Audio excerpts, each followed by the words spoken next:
Bismillahirrahmanirrahim. Assalamualaikum warahmatullahi wabarakatuh.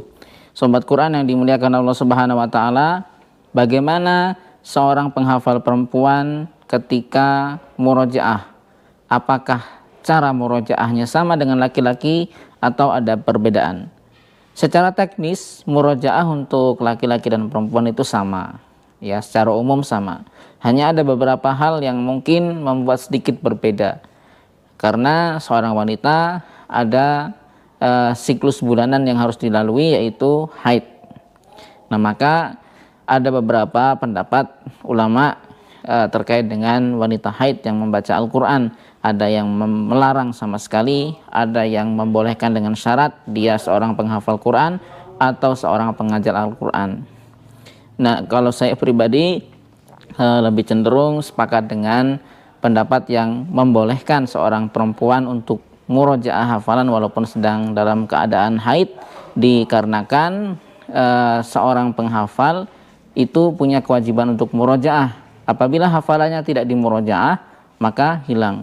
Nah, seorang wanita yang sedang haid, kalau siklus haidnya itu lama, jangka waktunya lama, bisa sampai 10 hari, 15 hari tidak murojaah sama sekali, dikhawatirkan hafalannya hilang. Jadi tidak apa-apa seorang perempuan yang sedang haid tetap murojaah hafalan, atau seorang pengajar Al-Quran tetap mengajarkan Al-Quran walaupun sedang dalam kondisi haid. Namun perlu dicatat nih, ketika sedang haid usahakan gunakan Al-Quran yang tidak dikategorikan sebagai mushaf. Mushaf sendiri menurut Syekh Ali As-Sobuni di dalam kitabnya At-Tibyan fi Ulumil Quran mengatakan yang disebut sebagai mushaf adalah sekumpulan ayat-ayat Al-Quran yang terjilid menjadi satu kesatuan utuh yang di dalamnya tidak tercampur dengan tulisan-tulisan lain atau lafaz-lafaz lain selain ayat-ayat Al-Quran. Dengan demikian yang disebut mushaf adalah Al-Quran murni yang tidak ada terjemahannya, tidak ada tafsirnya dan sebagainya. Maka seorang perempuan yang sedang haid, gunakanlah Al-Quran terjemah atau Al-Quran tafsir ketika murojaah, ketika memerlukan menengok mushaf atau memegangnya.